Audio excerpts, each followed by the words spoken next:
কুষ্টিয়ায় কোনোভাবেই নিয়ন্ত্রণে আসছে না চালের বাজার। সব ধরনের চালই বিক্রি হচ্ছে আগের মতো চড়া দামে। এ নিয়ে আরো জানাতে সরাসরি যুক্ত হচ্ছেন সহকর্মী নাহিদ হাসান তিতাস। তিতাস, বাজার নিয়ন্ত্রণে প্রশাসনের মনিটরিং দেখেছেন কিনা এবং বিক্রেতারা কি বলছেন এ ব্যাপারে জানাবেন বিস্তারিত। নাবিলা, ধান কাটার মৌসুম যায় মৌসুম আসে, তবে দেশের অন্যতম সরু চালের মোকাম কুষ্টিয়ার বাজারগুলোতে কিন্তু কোনো স্বস্তি ফেরে না চালের দামের। বর্তমানে কুষ্টিয়ার বাজারগুলোতে সব ধরনের চালের দামই চড়া, অর্থাৎ চড়া দামই সব ধরনের চাল বিক্রি হচ্ছে। এ বিষয়ে আমি খুচরা বিক্রেতাদের সাথে কথা বলেছি।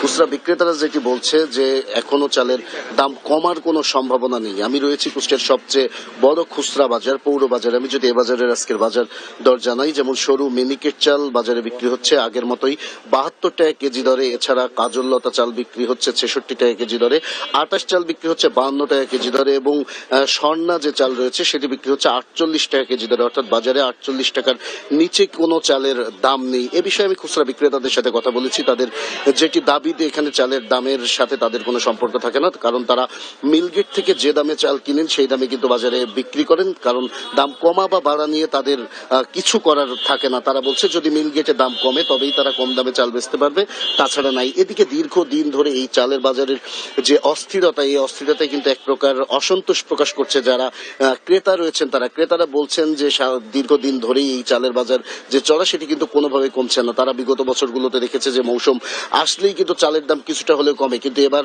বড় মৌসুম শেষ হয়েছে সম্প্রতি, তারপরেও কিন্তু চালের দাম কোনোভাবেই কমেনি, 1 টাকাও কমেনি, যার কারণে তাদের মধ্যে অসন্তোষ প্রকাশ করছে।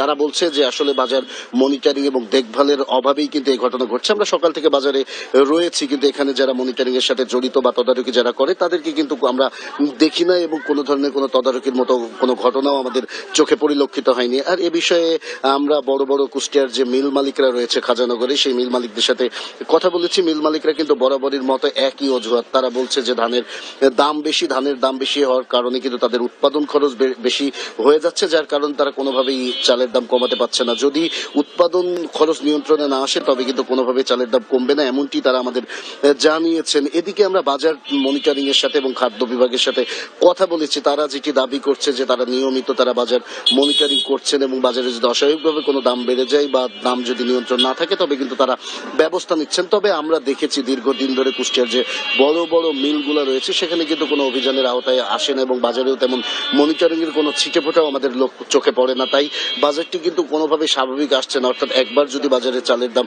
বেড়ে যায় সেই দাম কিন্তু কোনোভাবে আর কমে না। তাই যারা এখানে ক্রেতা রয়েছেন তারা কিন্তু বলছেন যে শুধু এই যে মুখে বললে হবে না, এই কুষ্টিয়ার যে বড় আড়তগুলা রয়েছে, চালের যে মোকামগুলা রয়েছে সেখানে কিন্তু অভিযান চালাতে হবে, মিলগুলাকে আইনের আওতায় আনতে হবে। যারা অস্বাভাবিক দামে চাল বিক্রি করছে তাদেরকে যদি জরিমানার আওতায় না আনা যায় তবে কিন্তু কোনোভাবে চালের দাম কমানো সম্ভব নয়। আপনাকে একটু জানিয়ে রাখতে চাই যে নাবিলা, বাংলাদেশের অন্যতম সরু চালের মোকাম কিন্তু কুষ্টিয়ার খাজানগর। এখানে 400 থেকে 450 চাল কল রয়েছে এবং প্রতিদিন 100 ট্রাক চাল কিন্তু দেশের বিভিন্ন জেলায় চলে যায়। যদি কুষ্টিয়ার বাজারে চালের দাম নিয়ন্ত্রণ করা না যায় তবে কিন্তু দেশের চালের বাজার কোনোভাবেই নিয়ন্ত্রণ হবে না। তাই সবার আগে কুষ্টিয়ার চালের বাজারটি নিয়ন্ত্রণ করার কথা বলছেন যারা সংশ্লিষ্ট রয়েছেন তারা। এই ছিল কুষ্টিয়ার চালের বাজার থেকে আমার কাছে সর্বশেষ খবর। নাবিলা।